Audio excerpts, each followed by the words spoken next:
नमस्कार, मैं हूं आपके साथ पूर्णिमा मिश्रा। हमारे खास प्रोग्राम क्या कहते हैं नरेंद्र मोदी में आज आपको सुनवाएंगे पीएम मोदी का वो ऐतिहासिक भाषण जो उन्होंने 9 अप्रैल 2013 को पश्चिम बंगाल में दिया था।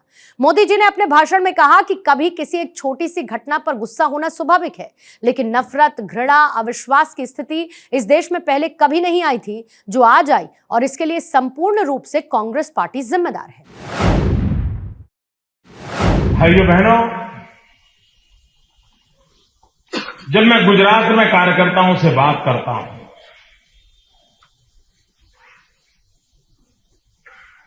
और आप जानते हैं मैं वर्षों तक संगठन के कार्य से जुड़ा था। संगठन के कार्य हेतु अनेक बार पश्चिम बंगाल का भी प्रवास किया था। कार्यकर्ताओं के साथ घंटों तक बातें करने का मुझे अवसर मिलता था। देश भर में संगठन के कार्य से भ्रमण करने का सौभाग्य मिला था। अब दायित्व बदल गया, उसके कारण मैं गुजरात में अपना शक्ति और समय लगा रहा हूं। लेकिन जब भी मैं गुजरात के कार्यकर्ताओं से बात करता हूं तो मैं हमेशा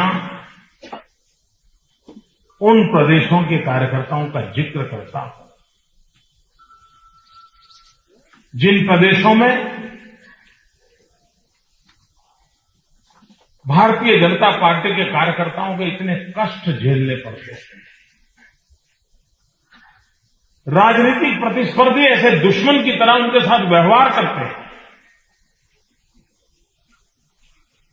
लोकतंत्र के नियमों का कोई पालन न करते हुए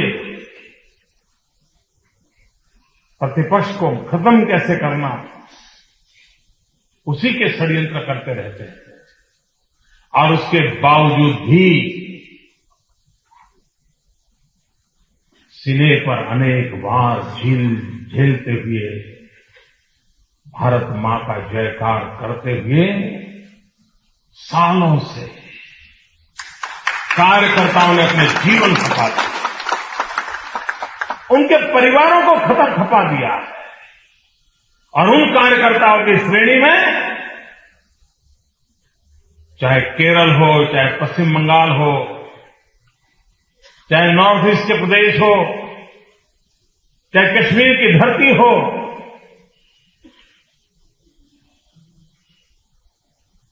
चाहे मेरा बंगाल हो, ये सब कार्यकर्ता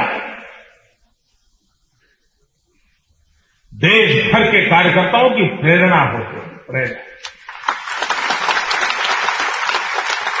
आपको लगता होगा कि गुजरात में 3 बार विजयी हो गए तो नरेंद्र मोदी कुछ बन गए।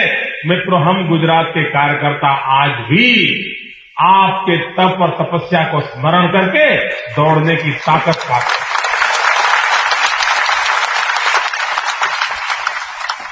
आपसे हमें प्रेरणा मिलती है क्योंकि आपके सामने कई वर्षों तक दूर दूर तक कहीं सत्ता नजर नहीं आई।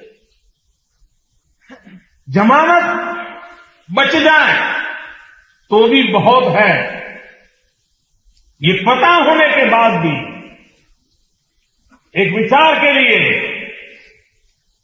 एक आदर्श के लिए मां भारती का कल्याण हो, इस यज्ञ में हम भी कुछ आहुति दें। उस प्रकार से आप लोगों ने और 2-2, 4-4 पीढ़ी खप गई। आपका ये त्याग, आपकी ये तपस्या, मेरे बंगाल के कार्यकर्ताओं का पसीना कभी न कभी तो रंग लाएगा।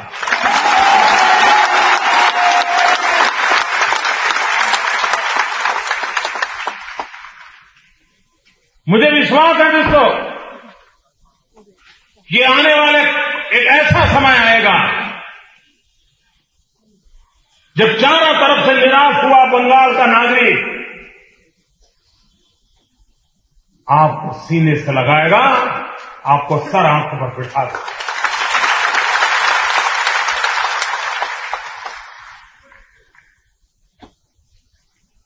ये बंगाल की भूमि है जो बराबर तरासती है, और एक बार तरासने का बाद स्वीकार किया तो लंबे अरसे तक आपको अवसर भी देती है। इस भूमि की विशेषता, भाइयों बहनों, राजनीति ने अपना रूप बदल चुका है।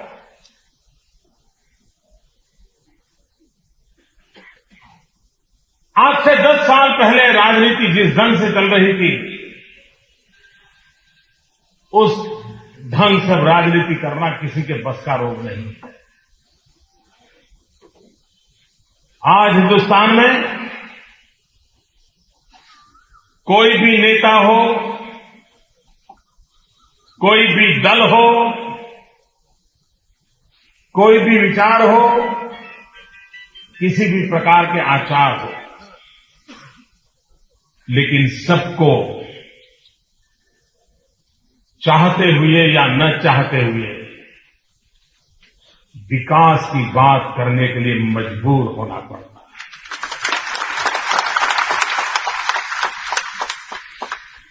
जनता जनार्दन के सामने जाकर के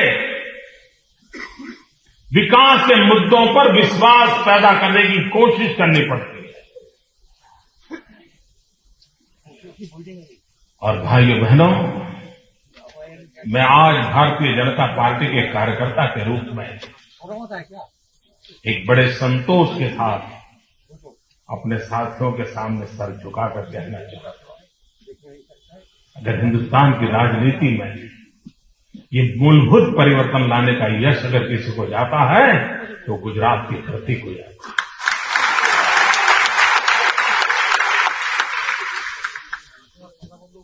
विकास के मुद्दे पर राजनीति हो सकती है, सामान्य मानवीय शासन क्यों बनाता है? सरकार किसके लिए होती है? कोई अमीर बीमार हो जाए तो उसको सरकारी अस्पताल की जरूरत होती है क्या? उसके घर तो दुनिया भर के डॉक्टर आकर के कतार में खड़े हो जाते हैं। अस्पताल की जरूरत होती गरीब के लिए। किसी अमीर के बेटे को पढ़ना है तो सैकड़ों शिक्षक आकर के घर के दरवाजे पर खड़े हो जाएंगे। सरकार का काम होता है गरीब के बच्चे को शिक्षा देना।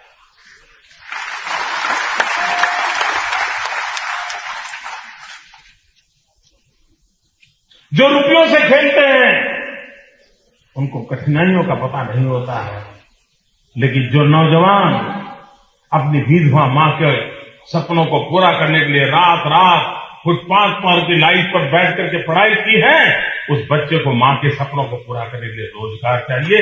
ये रोजगार की चिंता करना सरकार का काम है।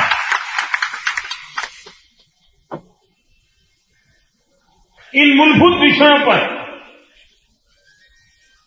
देश के शासकों को आने के लिए हमने मजबूर किया, और इसके कारण हर सरकार को हर पल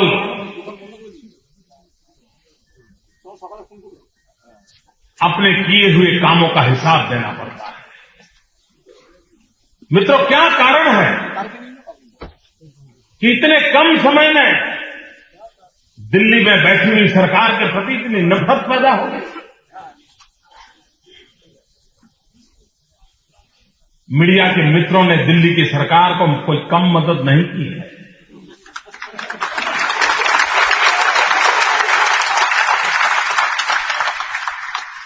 जितना बचा सकते हैं बचाया, जितनी मदद कर सकते हैं कर रहे हैं।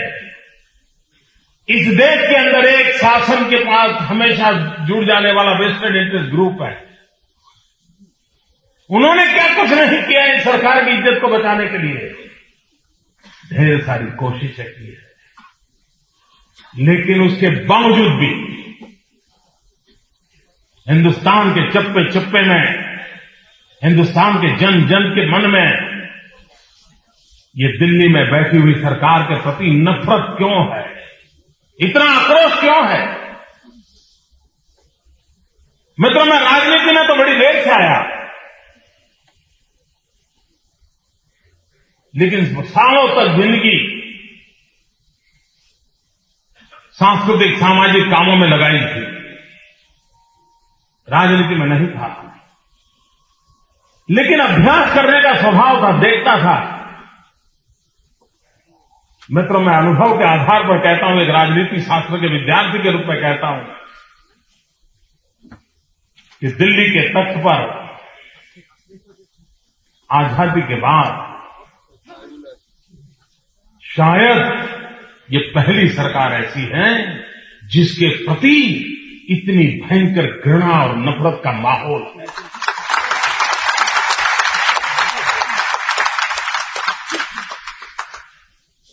मित्रों, कभी राजी नाराजी शासन के प्रति होना एक बात है,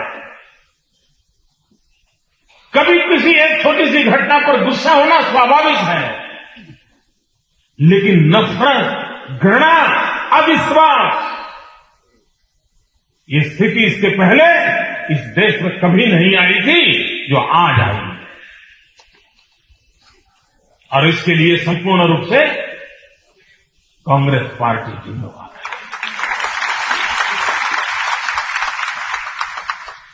और कांग्रेस पार्टी इस हद तक अपने स्वार्थ को लेकर के आगे बढ़ रही है कि कुछ भी बुरा हो जाए और मान लीजिए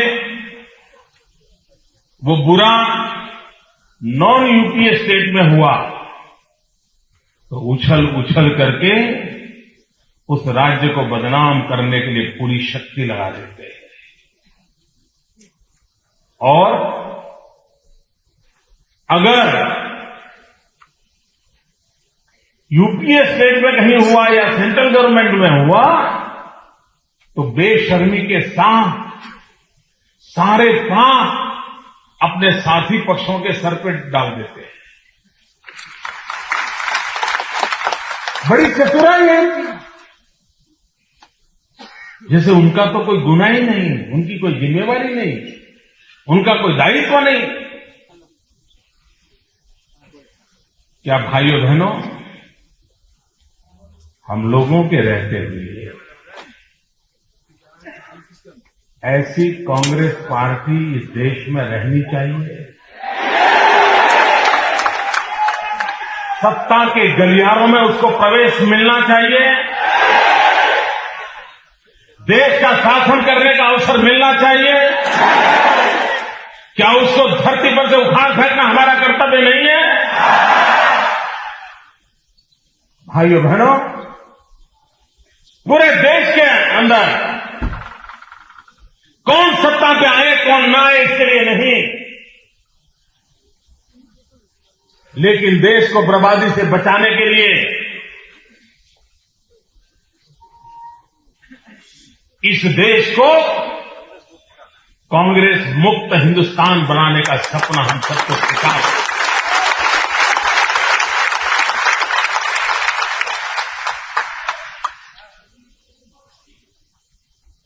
भाइयों बहनों, क्या कारण है कि चारों तरफ जब भी विकास की चर्चा होती है तो गुजरात का जिक्र होता है? क्या कारण? जो लोग गुजरात को प्रेम करते हैं, जो गुजरात के प्रति नाराजगी उनके दिल में नहीं है, वे लोग क्या कहते हैं? देखो गुजरात में ऐसा हुआ, देखो गुजरात ने क्या किया। और जिनको गुजरात पसंद नहीं है वे क्या कहते हैं? वो कहते हैं देखिए इसमें हम गुजरात से भी आगे हैं।